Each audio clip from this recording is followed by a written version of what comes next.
A lot of men like us are in hiding out of fear and self-preservation because they are being mislabeled as toxic masculine men, these killers of whatever. And that is not the case whatsoever. And so we need to create safe outlets, safe places for these men to feel like they can come and be themselves. You're a man living in the modern world in a time when men and manhood are not what they once were. You live life on your own terms. You're self-sufficient. You think for yourself and you march to the beat of your own drum. When life knocks you down, you get back up because in your gut, you know that's what men do. You're a badass and a warrior. And on the days when you forget, we are here to remind you who you really are. Welcome to the Sovereign Man Podcast, where we aim to make men masculine again. I'm your man, Nicky Billou, and I have a very special guest today, Luis Rivas. Welcome, Luis. Thank you, Nicky. I'm excited. Yeah, me too, man. Good to have you here, brother. Thank you. Thank you. You and I met each other a little over a year ago, and we've become fast friends. There's a simpatico worldview between the two of us, a simpatico level of energy, and it's a masculine energy, which I really appreciate. And one of the things I love and respect about you is that you are a man's man. You know, you believe in a certain view of men, manhood, and masculinity, and you've decided to get involved, in addition to your professional work, in some of these men's groups and organizations because you want to promote a powerful version of masculinity out in the world. So would you please just give us a brief backstory of who you are, how you came to be here in Canada, and then let's quickly segue from there into your interest in masculine camaraderie and masculine and men's groups. Certainly. Thank you. Thank you. And thank you for having me, man. We need more of these in the community and in the world. We do. I was born in Central America in a country called Nicaragua in the 70s. And I was born during some turbulent times. In 75, I was born, and in 78, there was a civil war, unrest. Yeah. Insurrection that broke out, similar to what your country, actually, Nicaragua and Iran have ties because they were selling arms to the Contras in Nicaragua and then using it to fund interests in Iran. It's so you're bang on about us having tied backgrounds, but I was born in a war-torn country, civil war, and we've had a nomadic life ever since. So we immigrated to Mexico, then we went back to Nicaragua, then we left finally in '83. And we moved to the States. My dad had to work illegally, and he had given up a very strong job back home. And it was extremely tough times, I'll say, but I was happy and I felt safe. My dad could no longer stay and work illegally, so Canada gave us, landed in, like we were, permanent residents the moment we landed in Pearson in 1985. And so I've been in Canada since '85, and I had a career in the government, which I retired from in 2022. I got married to my lovely wife in 2006, and together we have two beautiful boys, just like you. And I've transitioned out of the government. I retired my wife out of the government, and I'm very proud to say that I retired her first, ladies first. And we both decided that it made sense for her to stay at home and be a mother. And then recently, in the last 2 years, she has taken on another hat, which is educator. So she stays home and educates the boys. And I am the major breadwinner. And alluding to your comment at the beginning, we have very traditional roles in terms of the family unit and the functionality. There's a lot of dysfunctional relationships out there, families, and we have very traditional roles here in our household. So I left the government in 2022, and that's where I am now, is with my current role as head coach of Wealth Genius, which is a beautiful community, a real estate investment educational platform and I'm the head coach there. So that means that I mentor, several other coaches, and I have also my own students to coach myself. And I'm also a representative for our sister company, which is Expand Wealth Fund, a real estate and investment trust, and that's for passive investing. I'm based out of Ottawa, Canada. Yeah, that's you have an impressive resume. What Thank you. your background as a refugee fleeing civil war and communism in Nicaragua, which led you to Mexico, back to Nicaragua, then to the United States, and then to Canada is fascinating, and it's a crucible that shaped who you are and your character in many ways, and Yes. how your father handled all that. I'd like to hear more about that and what you learned. What lessons did you learn from your father? Oof, you're touching a very sentimental topic, and as I've grown and I've matured, I've come to realize how much he had to give up, and how much he had to give up he was a deputy minister in the government, and he gave Wow. up that to because they were starting to recruit us. They were starting to recruit kids, 13-year-old kids, to go and fight in the war. They were coming to my school.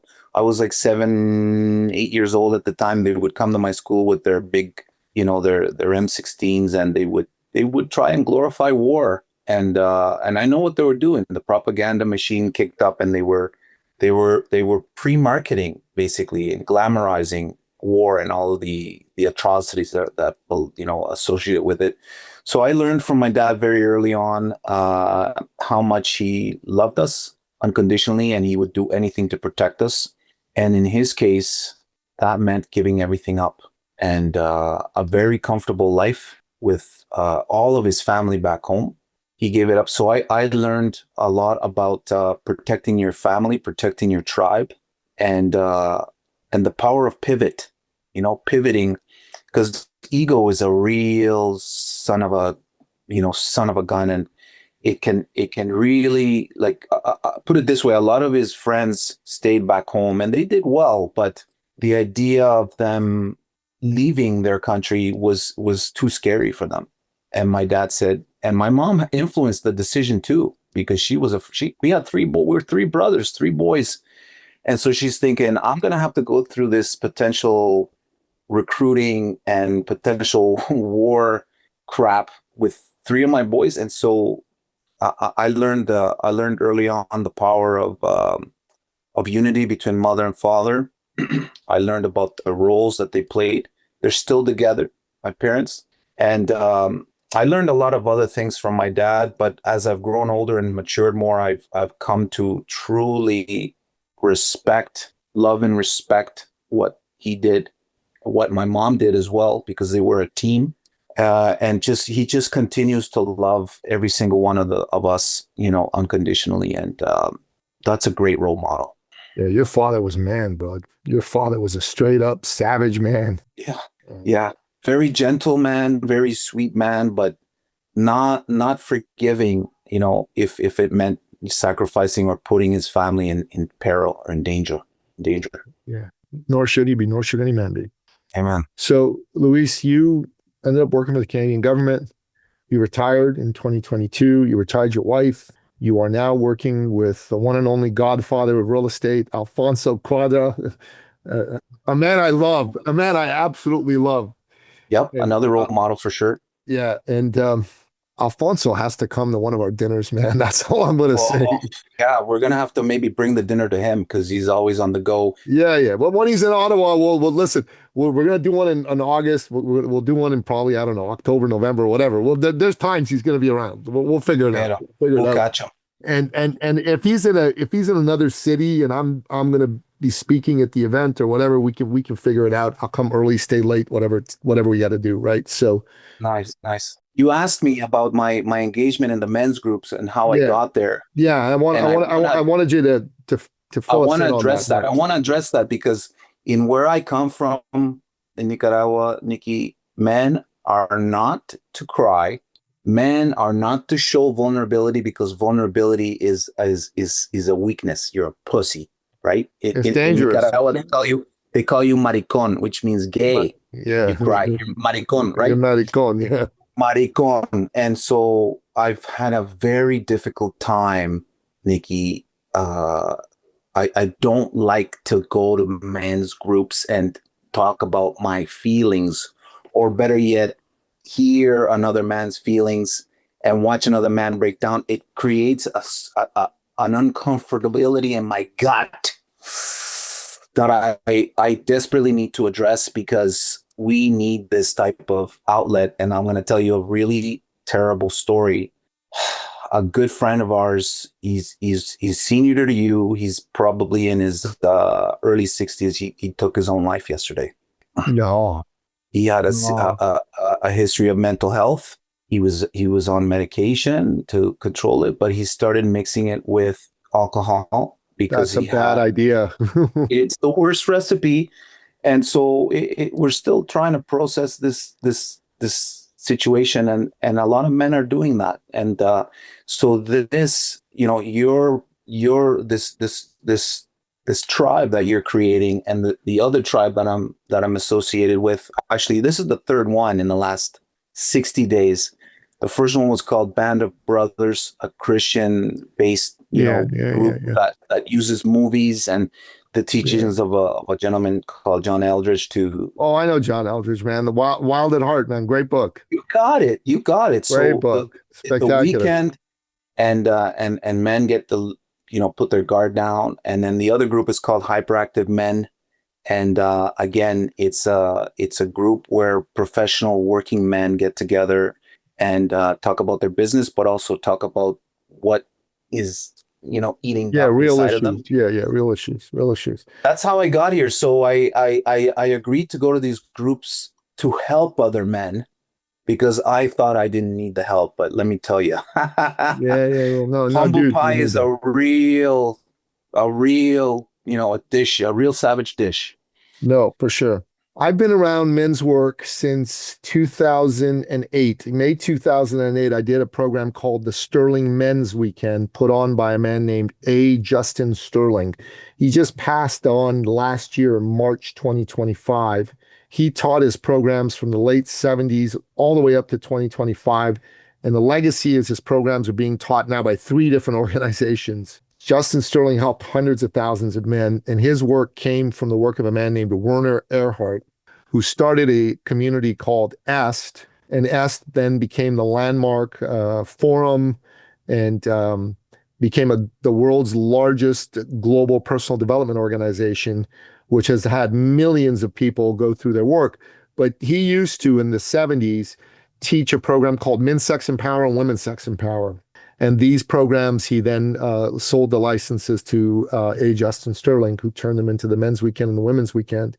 And I can tell you that it's powerful, it's fantastic, and there's a lot of people that are going out there and they want to help men. And I applaud the sentiment, but not everybody that is trying to do this is worth following. Because many of these folks candidly don't understand what it is to be a man, to be a masculine man. And there's a difference between the caricature of a macho man and a feminized man, because that word vulnerability, it's not a good word for a man. As a man, you don't want to be vulnerable. You want to be open to certain men. You want to put your mask down and show who you really are to certain men, not to all men. But being vulnerable means you can be hurt. Vulnerability opens you up to hurt and pain. And I don't think it's wise for a man to show his vulnerabilities to the world at large. It's crazy. The world will take advantage of that, right? However, if you are in a trusted environment, you should be able to let your mask slip a little and let men get a glimpse, right? A glimpse. Does this mean every time you come to group, you got to break down and cry for 10 minutes? No, that's not what it means. Does it mean you should hold back the tears if they're welling up inside you? No, it doesn't mean that either. It means that you need to understand who are men worth following, right? And who are not men worth following. And, I'll candidly say I'm a man worth following. I've been in this work since 2008. That's 18 years. I'm a man who's gone through hell and back. in family situations. I went through a divorce that I didn't want, and I fought hard to have not happen, but was unable to do that. And that broke me open. But then I built myself back up, and I started to realize there's a lot of men who just are lost. They don't know what to do, like I was, and they need help, and they need a place where men are going to be celebrated and exalted for being a man, but they also need a place where you as a man are going to have a chance to have iron sharpen iron. You know, that beautiful phrase from the Bible, iron sharpens Yep. iron. And they have other men who are there that they can talk to and they can learn from. And that's why I think these groups are important. Now that you've been in a group like this, why do you believe that the modern man of 2026 in Canada, the United States, Western world needs groups of other men? Why do you think it's important for them? Because a lot of men like us are in hiding out of fear and self-preservation because they are being mislabeled as toxic, masculine men, right? These killers of whatever. And that is not the case whatsoever. And Not so at we all. need to create safe outlets, safe places for these men to feel like they can come and be themselves. And I swear to you, I don't know if it's wishful thinking, but I feel like there's a quiet revolution brewing where a lot of this woke stuff is like people are starting to realize that this is really really the toxicity in our It is. environment. I And agree. like anyway, we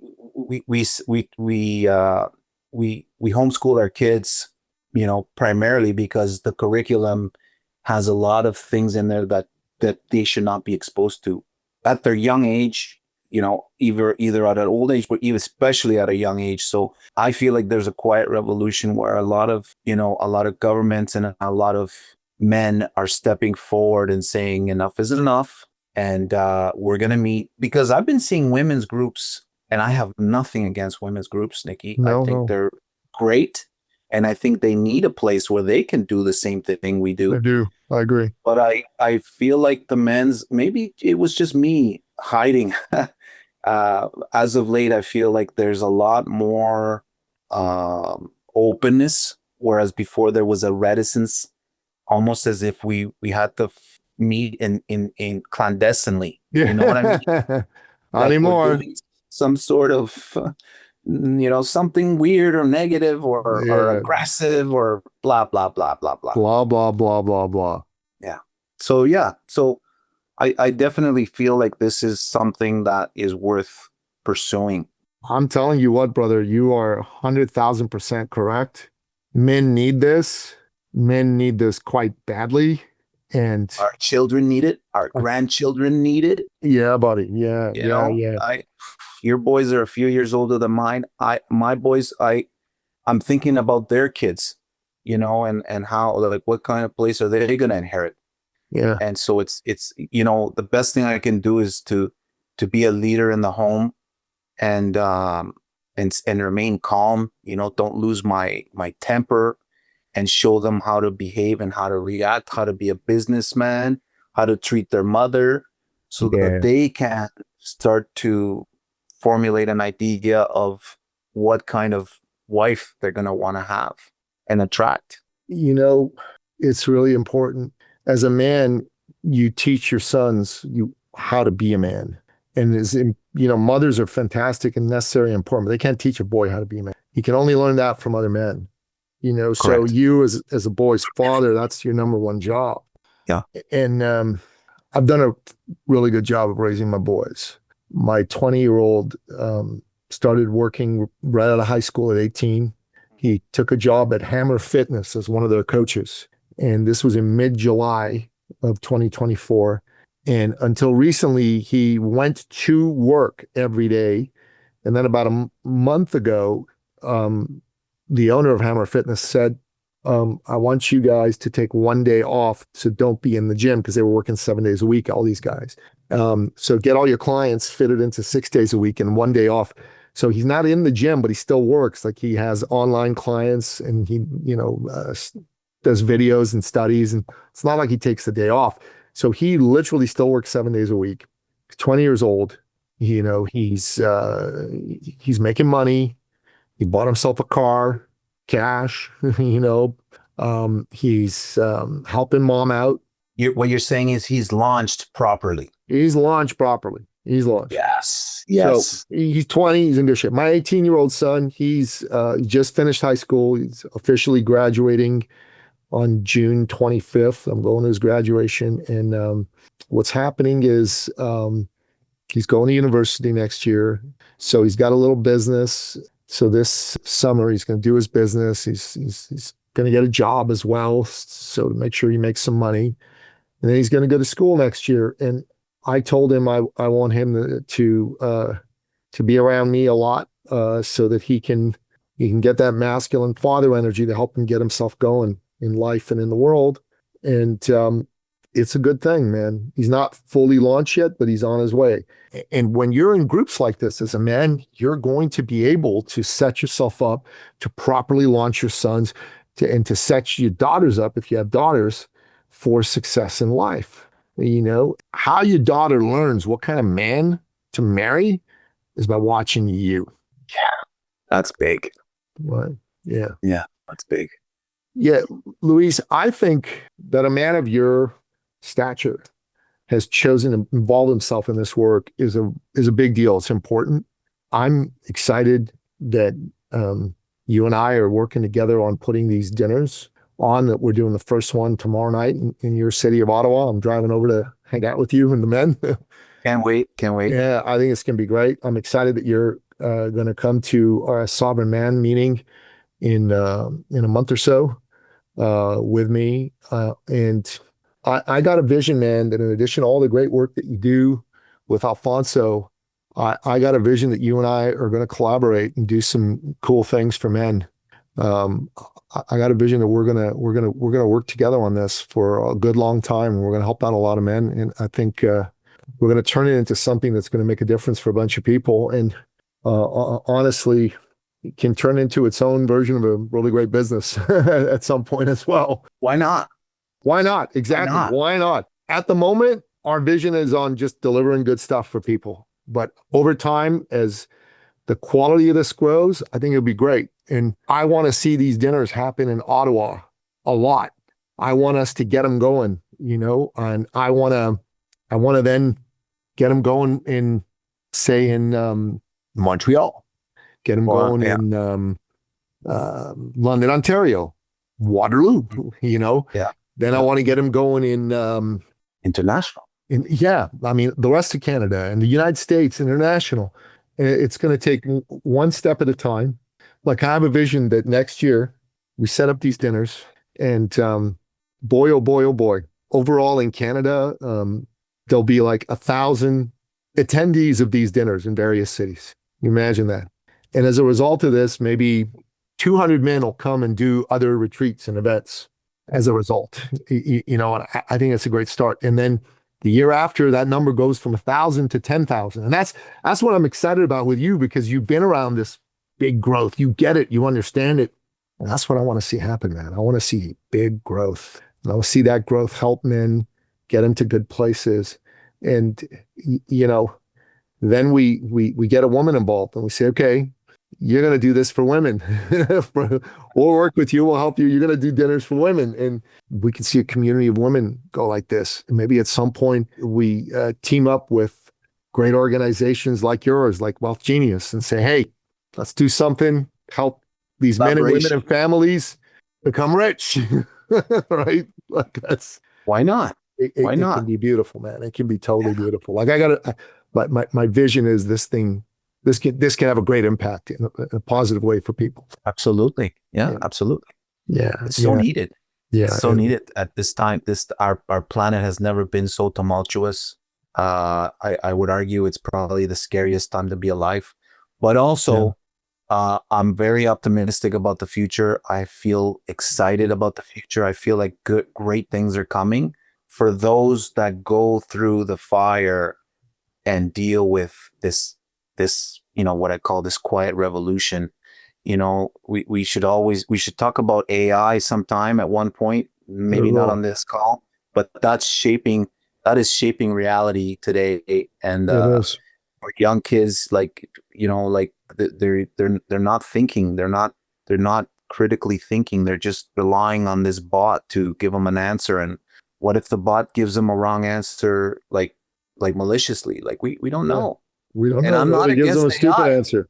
Yeah, I'm not against AI, but we need to teach our children discernment, Discernment. intuition, Yeah. survival. Yeah. 100%. It's interesting. I love AI. I think AI has incredible potential and possibilities. And I'm Absolutely. super excited to dig into them, right? And we need a place in our world for the un-AI. The human. The human component. I want to do a meeting where it's not at all about AI. It's all about humans. Yeah. Like I want to do, think about this, Luis. I want to do a retreat, a business retreat. And I want to say, no AI, just No human AI. connection. That's all we're doing here. Human connection, no AI. We're going to teach you good old-fashioned conversations. We're going to teach you good old-fashioned critical thinking, right? And we're going to teach you good old-fashioned sales skills. Yeah. It's a beautiful thing. Sales is everything. Sales is everything, man. And if you can't sell yourself because you're weak or you're scared or brainwashed, you're going to be selling the wrong thing to everybody. You got to sell yourself, and you got to fix yourself so that you are truly believe that you are worthy of being shared or shopped to other people. Yeah. I agree with that. Yeah. I agree with that. Here's what I recognized in my work. I work with a lot of entrepreneurs and would-be entrepreneurs. And many of the people in that space are running a business, the type of business where they're the chief salesperson. You know what I mean? They're not big enough that they can have a sales team yet, right? So let's just say that. They are the team. They are the team. And they hate it because they are not good at it. They are scared of it. And they think that people are going to think badly of them for selling, right? They believe all that crazy crap.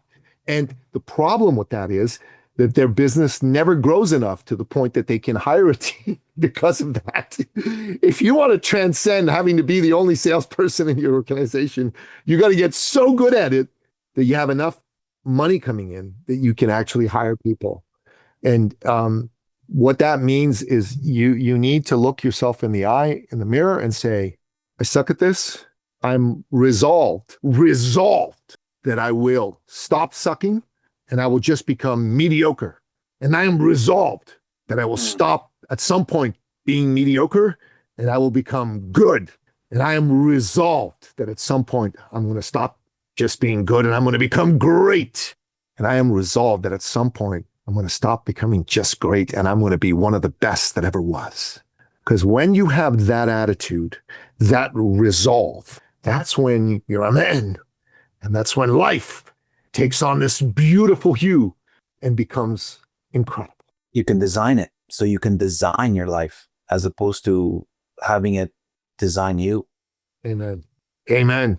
Wow, that was deep. Deep, right? Deep. Yeah, no, this has been good. Luis, I like what you say about the quiet revolution of masculinity. I think that's a powerful phrase. I really appreciate your friendship. I appreciate your partnership in putting together the 1% Club mastermind dinners in the city of Ottawa. And I am very excited about our dinner tomorrow night with the men that you have joining us. And I am very excited about continuing this discussion with you and turning it into a global movement for men. Let's do it. It's required. There's a huge gap to fill. And we need help. I agree. We need other men. We need other men to step up and say, enough is enough. Amen. Brother, thanks for coming on. I know this is going to be the first of many podcasts we're going to do together. Oh, you better believe it. Amen. Thanks, man. God bless. Absolutely. And that's a wrap. Thank you for listening to the Sovereign Man Podcast. If you're ready to take charge of your life and become the man you've always wanted to be, we invite you to join the movement at sovereignman.ca.